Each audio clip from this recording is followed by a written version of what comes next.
You want to start? Checking levels. 1 2 1 2. That's how they mic check on the audience music show. Just someone goes on and goes 2 2 1 2.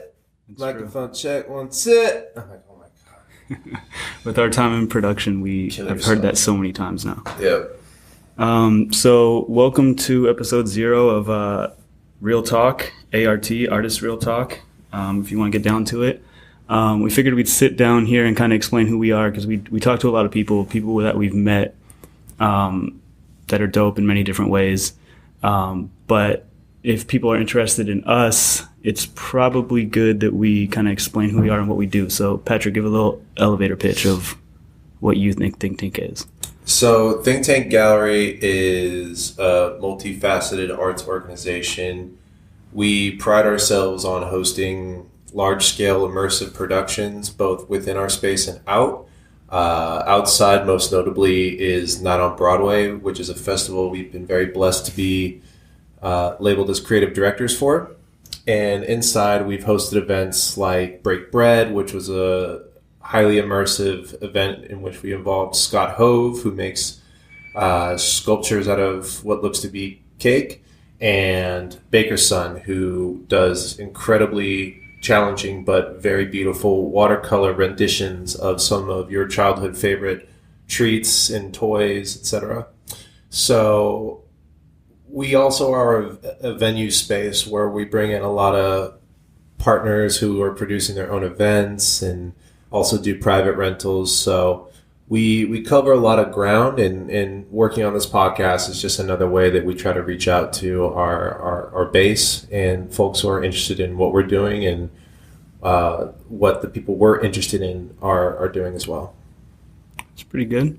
I'm Jacob, by the way. I don't know if I said that. Jacob Patterson. I had to do this last night, so let's try to remember what I said. I think I said that Think Tank Gallery, which is formerly behind the scenes known as Think Tank Productions Incorporated, is a gallery space, like a venue space, and like alternative art space and production company located in downtown LA. But like Patrick said, we do a lot of other production type stuff too. So we do production on Not on Broadway and help put events into some of those historic theaters and various programming, like Mac Sabbath, which is a McDonald's themed Black Sabbath cover band, and other shit like that.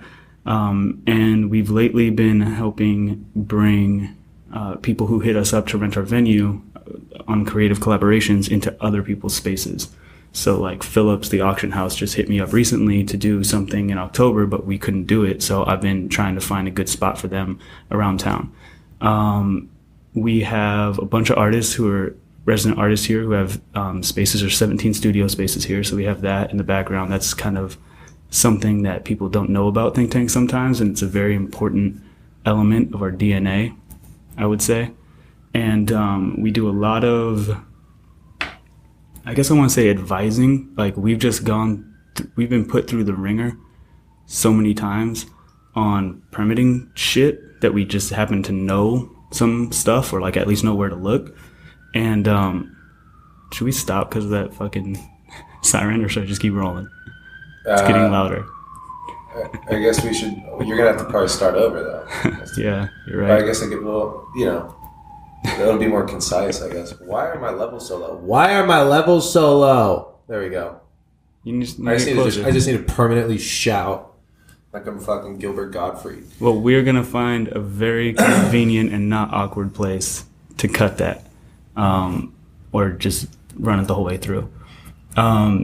Anyway, yeah. So point is, like Patrick said, we're trying to find new models for how to pull some of this stuff off. So we will bring in a couple artists into our space, and we have like our main gallery space, and then we have an area in the back that we kind of convert to a lounge, and we'll bring in a bunch of local event producers and have them kind of take over the lounge and produce a show in kind of a community manner, where all these different event producers walk into a space. When we have this giant like cake installation built for October, we're building an escape room inside of an art show where the escape room is affecting the art show, and all these local producers come in and do their own twist on it. So a supper club or a comedy show or a workshop or whatever that is, and we all kind of pool money together to hand it over to the designer, and they build whatever the show is. So we're not a commercial gallery by commercial standards. We are in an alternative art space for sure, but what that means, I don't think we even know. Yeah, well, and I think in a lot of respects we are difficult to pin down based on traditional definitions of both an alternative event space alternative art space and traditional gallery. Event space too. Yeah, event space too. Personally, one of my background, I did a lot of, and still do a lot of work in the film industry community. I spent a decade essentially training to go out there and be a cinematographer, director, what have you. And I ended up stumbling upon Think Tank because I ended up taking one of the studios here about 3.5, 4 years ago. And I just kind of fell in love with what I thought this place was and could be, because there's something that's really electric about creating an environment that people can be in real time and live in and take pictures in. And, because my background, everything I produce, it either is, exhibited to someone who's sitting in front of a laptop, single, maybe 2 people, or it's in a theater where you've got maybe 300 people max. So to be able to have a revolving door of people coming in and giving you live feedback and being able to be present in that energy was something that became very intoxicating and something that I wanted to really perfect, because I know that it's getting more and more difficult to not only get people out of their homes, but to get people to engage with their environment, and let alone get people experience retention. I can't, to be honest with you, I don't remember a whole lot of things that I've done in the last month. If I go back and try to rack my brain, the things that stand out were the experiences that really had a unique touch to them. Yeah, very true. Or had something about it that, resonated with me for a long time. So we try to create those experiences the best we can. Isn't it crazy how you spend months and months and months and months trying to create one moment of an hour that people are all going to come into our space and experience something for 15 minutes to an hour or whatever. Maybe they'll stay here and party the whole night, but there will be some moment within that experience that's what they remember, and how many months it takes to pull that off. Yeah, absolutely. And, you could say the same thing about, creating a film. Some films, it's very true. Some films take, years to create. A painting too. Paintings for sure. And then, you build up all, you ramp up to the single moment in which someone walks in and then delivers their opinion. And that part of it isn't intimidating, because in some respects, I just focus on building the model to meet my own standards. You know what I mean? And so when I walk into my own experience, if I stop and I look at it and I go, wow, this is fucking tight. Mm-hmm. Then I know there's a high likelihood that someone else is going to walk in and say the same thing. Yeah. And you'll call me out on that kind of shit, and vice versa. I'll be like, yeah, that's not tight enough yet. And you'll say the same thing, especially when we work on a show like this and we both want to kill each other, usually weeks before the show. And then we just put up with each other until it's done. And then we're like, yeah, high five, man. And then we do the next one. Yeah. One thing you said, though, is very, I was just thinking about this yesterday. Having an obsessive personality, which I know you have for sure, and so do I, means that a lot of times we'll get obsessed with one thing in particular, and people will get obsessed with that stuff in all different regards. It can be a workout routine. It can be I was really obsessed with playing basketball again for a little while back, photography, whatever that is. And you'll do the same thing. You'll get obsessed with Arduinos and Raspberry Pis, and then everything is about that for however long. Yeah. But the cool thing is we have the Think Tank here, and something I'm so grateful for is that we can just plug a bunch of that shit in. Right now we're obsessed with horror. I was never a horror guy. I'm the only white dude in history that was not obsessed with horror, and I am now completely obsessing over it. Street art was always my thing, and it does have a through line in the gallery, but we did a coffee show, and all of a sudden I was obsessed with coffee. I didn't know shit about it, and then I knew all the science of why do you grind the coffee up to different a different grit. I don't even know the name of it, but I learned the science of how much surface area is there on the coffee grounds and how that affects the coffee. And then we did a skate art show, and it's like I have to learn what the angles can be, like the grade of the slope on the ramps. Skaters are listening to me right now like this fucking idiot. He's not obsessed with shit. He's not obsessed with shit. Fucking narc. But I get to have like a 4 or 5 month peek into this world of all these other people who are just fucking ill, and just, you know, try to absorb something from them. And think tanks like that in general, the people who like move in here and pick up studios too, they're all obsessing over something. You can learn something from everybody, which is my favorite thing about this place. And that's actually one of the interesting things about this podcast is it's kind of just an excuse for us to talk to the people we admire, and then, you know, essentially publish it and archive it for anyone who's interested in joining the conversation as well. But in regards to the obsession, you know, cycles that we go through, you know, I agree. I mean, there's consistencies in the things that I get obsessed with any of our events. Lighting is one of them, and always has been, obviously, based on my background. And in particular for this escape room experience, my number one objective is trying to blur the line between the narrative and the puzzles and align them as much as possible, because the narrative to me was very, very, very, very important. It needed to be on brand.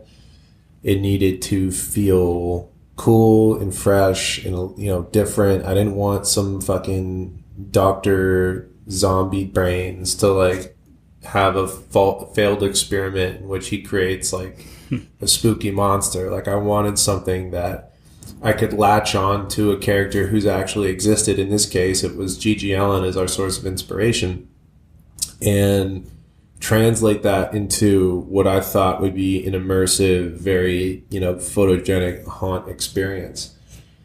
And a lot of the clues that we've created, I think, you know, so long as they don't fall apart at the seams before the opening, we have to go a different route. I think they're very, very cool. I think they're fresh. I think they're totally narrative appropriate. And I think that people are going to really enjoy themselves when they get a chance to experience it. Yeah, and I think definitely that shows through in your background in filmmaking, which applies so well to this place, because I took one class in screenwriting because I was at UCLA, so I just felt like I had to.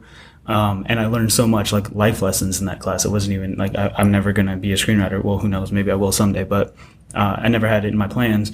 But one of the things I learned in that class was that dialogue should always be doing 2 things at once. And if it's only doing one, you're not doing it right, which is it should be moving the story forward and it should be developing the character. And you're doing the same thing with the puzzles. You're basically treating them like dialogue in a screenplay, where it's like they should be moving the narrative forward and they should be you know, pushing people to solve the puzzle to get to the next room, to like move from one place to the other. And so assuming all goes according to plan and this podcast comes out before the escape room opens, which fingers crossed. Episode 0, right? Yeah.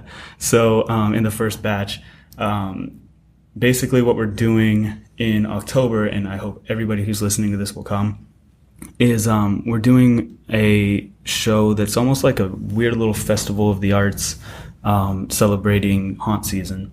For the last couple years, we've worked with other people who have thrown haunt events alone, Drunken Devil Productions, which Matt Dorado's episode should be uploaded at the same time as this, so I encourage that you listen to it.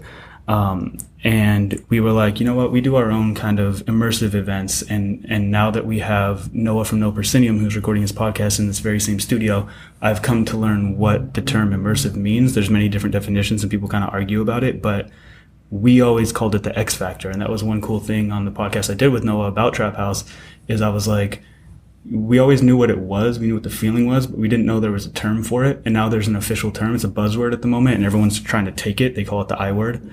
But we've kind of were like just always doing that. It's like what we gravitated to. And now we're realizing that that is actually a thing. And in those conversations, it's, you know, we've realized we put this immersive element into a free art show. And so the most immersed you can possibly get is to buy a ticket to the escape room. But it's essentially an art show that happens with over 40 artists who work in horror, sci-fi, and special effects, makeup, and sculpting, hung up around the walls. And everyone can come to that, and it's free, and there's gallery hours for 23 days. With a couple of days off, but then there's a hidden escape room in the middle, and there's various things on the outside that are clues for the inside, kind of like in a Stranger Things vibe with the upside down world, but there's little messages that have gotten out for people to know what to do inside to solve the escape room. And then we have a lounge in the back, kind of, and various people like Mbombo, a supper club that we work with pretty often. Ghost Media is hopefully going to host an event in there, and serial killer speed dating, and various people are popping up in the lounge on the other side, which has been built alongside the creative minds at Sailor Jerry and Lagunitas. And it's kind of like this new model that we tried with Break Bread. We kind of tried it with Coffee Graph. We figured out what works and what doesn't with Break Bread, and now we are hoping that we will succeed with Trap House and make it all happen. Yeah. So, do you want to tell a little bit about the narrative of Trap House, since it's like the number one thing on our mind right now? Yeah, so as I mentioned before, a big source of inspiration for me was Gigi Allen. I wanted to root the content of our character, our main character, in someone that really existed, because I knew that I could track somebody down that I felt would be a good compass for people to start from, because when you have a lot of collaborators on a project, if you create a fictional character from scratch with no reference, the visions can kind of skew and splinter. So I wanted to start with Gigi Allen. And who is Gigi Allen? Gigi Allen is essentially, he's a punk legend for sure, like rock and roll legend. He's just kind of a nutcase. He's like part performance artist, part, music icon at this point. And it wasn't like his music sold millions and millions and millions of copies. Like, he wasn't the Beatles, but who he was he was just a notorious character. Almost every picture you find on Google Images, like, it's just blood coming from his face, and he's like not the type of dude to just pour fake blood on his face. If you see that blood, it's real. Yeah, it's so telling too. When I've talked to, like, Nina Taru runs Basic Flower, she's hopefully hosting an event here, and when I talked to her, I was like, "Do you know Gigi Allen?" She's like, "Oh my god." And when someone says that, I know they know, because I'm like, "Yeah, he did crazy stuff, like shit in a fan's mouth on stage." She's like, "Yeah, I fucking know. He did way crazier shit than that too." Yeah, he's just a nutcase. And so I wanted to take his character and put it in a world in which he gets mysteriously dropped from his label, the reasons you learn once you get into the actual escape room. And he starts his own label as, Retaliation. And what you begin to discover is that in the process of creating a domain in which he was in charge, in which he was the most powerful figure in it, he began to discover just how far his kind of stature of fame could take him as far as manipulating other individuals. And so in the process of recruiting, men and women to either demo their stuff or, come in to interview for various positions that he's just making up, he ends up transitioning this model into one that is centered on human trafficking, which is a very, very broad definition if you actually look it up. It's not just sex trafficking. I mean, we're talking, organ harvesting specifically. We want to take the most Halloween approach to the human trafficking story, like a fun Halloween party, bring your friends kind of thing. Right, but it's a very broad definition. That's still based in reality, though. That's still based in reality. And so when people enter the Trap House experience, they get a glimpse into this character's life. This character's name's Evan. And you walk into his studio first, and I won't go into too many details, and then you have some experiences that follow after that begin to really unravel some of his darker characteristics that you soon have to make your way out of. So that's kind of just the rough narrative there, and there's various ways in which we're going to be engaging ticket holders and some cool ARG stuff. Yeah, like storytelling stuff, and giving them a chance to really choose how much they want to be involved in the narrative. And so we're really excited. I mean, it's our first self-produced haunt experience. We're working with Adam Milicevic. I don't know if I ever got it right. I don't know. I think I got it. I think you got it. If you see him in the streets, just call him Adam. Let him spell out his last name for you. And we're really thrilled to kind of be a part of the haunt community, because for the most part, through and through, everyone that we've met has been very inclusive as opposed to exclusive. It's not like it doesn't feel like I'm in Mean Girls when I'm trying to get advice from these guys. They've been really, really accommodating, and for that I do want to shout out to the guys at Alone and Matt Dorado, who'll be featured on one of our podcasts. But I know in my own notes, my own little kind of idea Evernote list, I've always been kind of generating ideas that follow within the scheme of, in order to get out of this room, you have to go through this experience. So the fact that we're finally able to live it now is very exciting. Yeah, I mean, we have in our core values that our shows are not complete until an audience member has sacrificed himself to the immersion. We'll say words like that. And this is like the truest form of that. Like, you have to sacrifice yourself to the immersion to the point where you might run into someone who actually sacrificed themselves, period, in the story. So yeah, and it's important to note too that we have had, that community, that haunt community that you bring up is the most supportive community I think I've ever come across, which is really cool. The coffee community was really supportive too. Skaters, I mean, a lot of people we run into. I think we have this feast not famine mentality, and because of that, we find other people who live by the same philosophy. But this one in particular is like, it's mind-blowing. And we've had this same show pitched to us.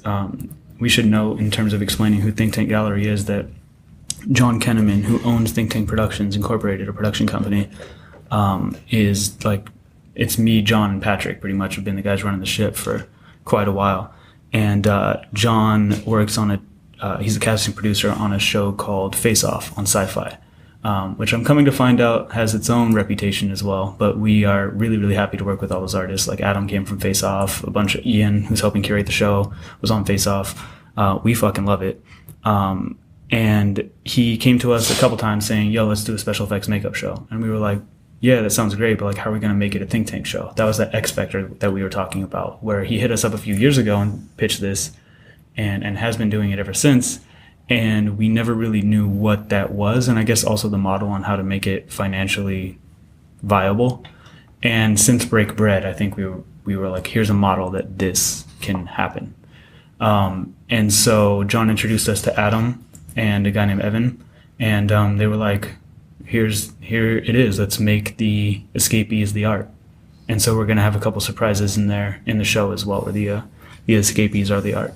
So I don't want to let this stretch on for too long. I just want to give people a little like rundown of what Think Tank is and what people can expect.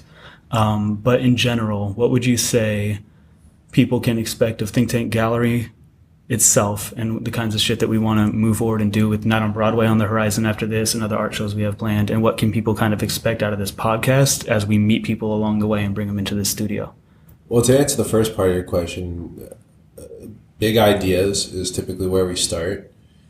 I know the whole reason why I essentially, for the most part, tied my film career to the dock, so to say, not that it can't sell again, was because there was an opportunity here to explore what I thought was open footing, which was kind of the immersive experience market. I mean, that's not to say that we were the pioneers of it whatsoever, but it's still a market in a world that is slowly developing. And especially as technology gets less expensive, and I know that's such like an old person thing to say, but like to drill down specifically, like as microcontrollers become the size of, a stick of gum and cost $20. They just made the first SD card that's a terabyte. That's right. Like a week ago or something, it came out. Right, and like you can look at pictures from like the 60s or 70s, and like 25 megabytes took an entire U-Haul truck. Yeah. So, like I said, I kind of tied my film career to the dock so that I could come in and really experiment with this immersive market, because to me, I think that is how we evolve the gallery experience. I mean, the gallery has always been a curated environment in which people can observe the creative efforts of people who are the best of their field.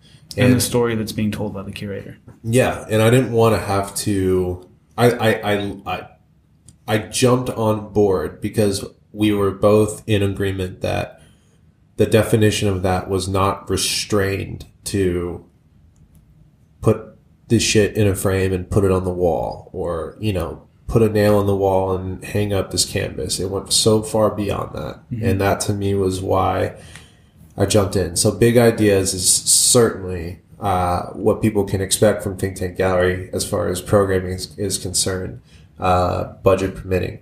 And as far as the podcast, I mean, what I've begun to discover is it really is just you're sitting in to one of our conversations, and we're going to do our best to always bring in the people who we know are great conversationalists, or just at the top of their field, or just doing some very excellent work, some really ground shifting work, and are capable of talking about it. And if we bring someone on who's really, really bad at speaking, the very least we could promise you is they're probably one of the greatest people who have ever done what they're doing, because otherwise we'll just pass.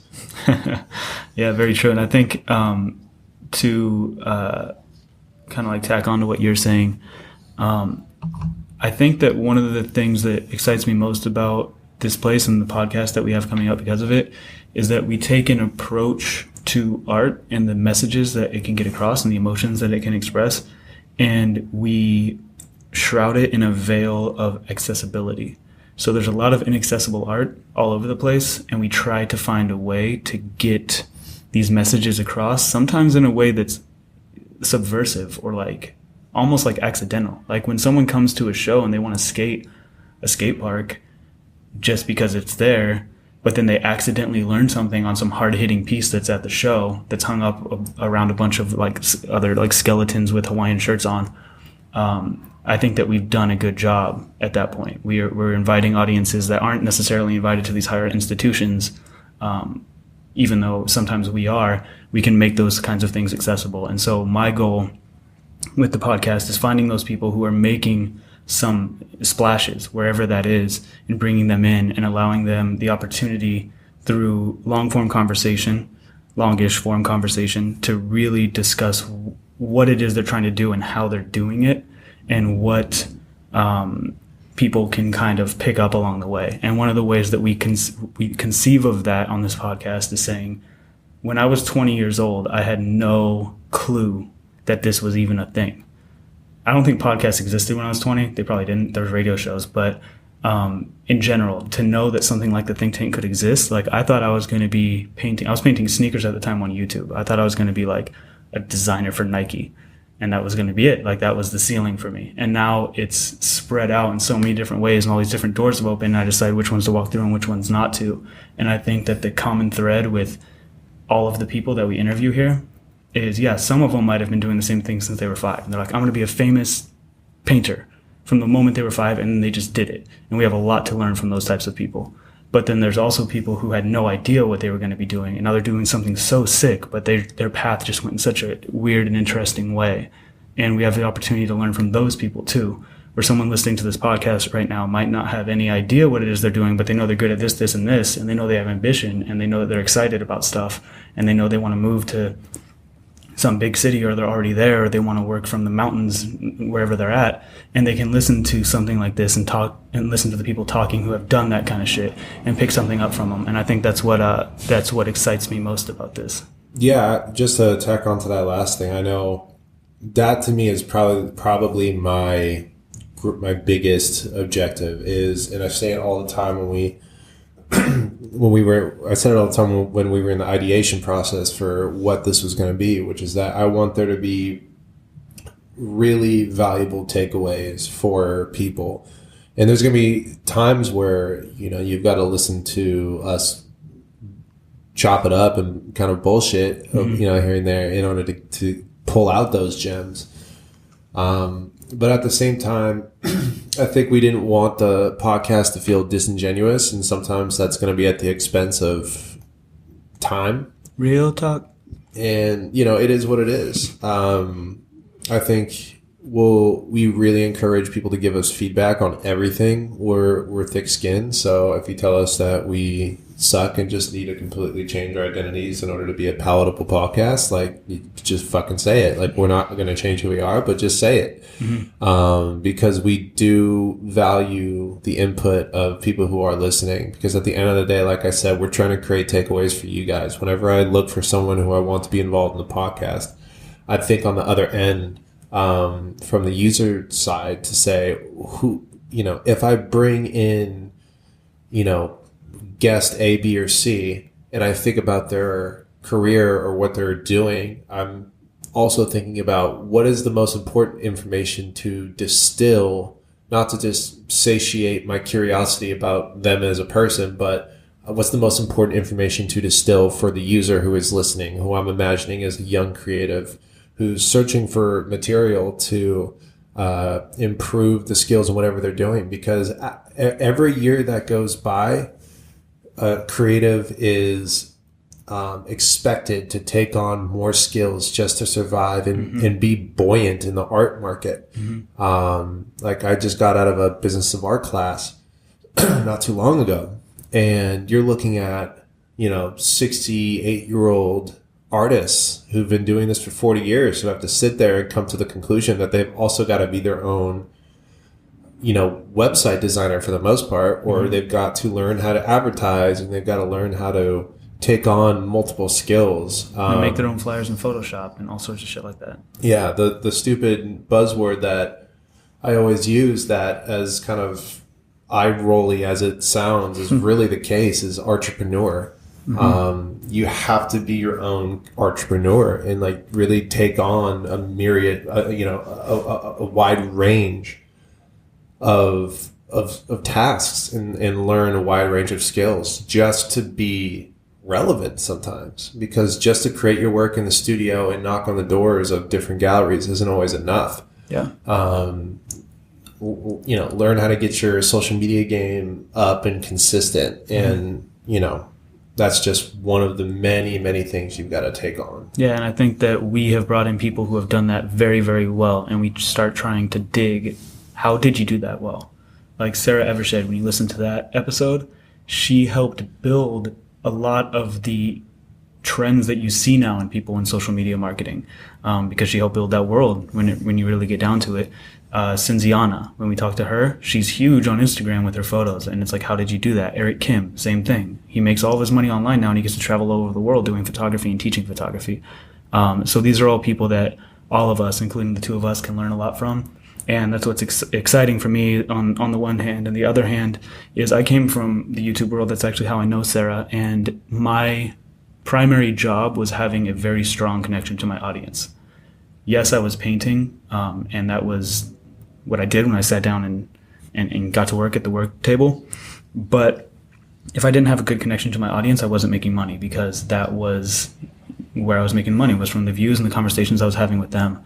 And what's most exciting for me about this is I feel like this podcast that we're going to do is the grown-up version of that, where we don't truly have, except for when we do host those events and there's that 1 hour that everyone comes and we get to experience the moments that happen with them here at our shows, we don't truly have that communication between us and our audience. And when I say us, I mean all of the artists who are here and doing stuff and our audience. And this podcast is going to be the way that happens, in addition to teaching us and everyone who's listening a whole bunch of life lessons. So I'm really excited about that, and I hope people will listen.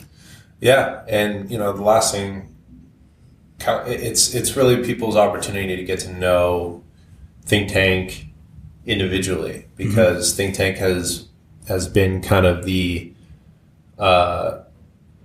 omnipotent blanket in this little corner of the fashion district that didn't have any sort of specific names to it. I mean, obviously our friends know who we are, but one of the things I actually like is that I can walk around the gallery during one of our shows and walk up to anybody and be like, what do you think of this? And have them not have any idea whatsoever that I'm one of the gallery directors here. Yeah. And I prefer that. I'd rather get your that's candid... almost over, because now you're doing this podcast. Yeah, but still, like, no one's going to see my face unless they, like, look me up. Yeah, I guess so. So, I kind of like that. I like the fact that I can get some honest feedback because I have enough people who can deliver a calculated response about what they feel about a show. I have enough of those people. I want someone who's going to give me a unfiltered response. And part of that is just pretending like you don't run the place. Yeah, and this podcast will be a really good way to let people really get underneath, and those same people that we run into at shows, to really get underneath and see, like, Think Tank's gone through many iterations. We used to be at the Brewery Art Colony. When we came here, we only had 2/3 of the building. The people next to us got evicted. We opened that side. We've changed our business model so many times throughout the years, and I think this podcast is going to be a really awesome way to share those lessons we've learned along the way as well, and talk to those people that we run into at those art shows and ask them what they really think about our shows and the thought that goes into it, I guess. So, yeah, I think that's good for me. Anything else?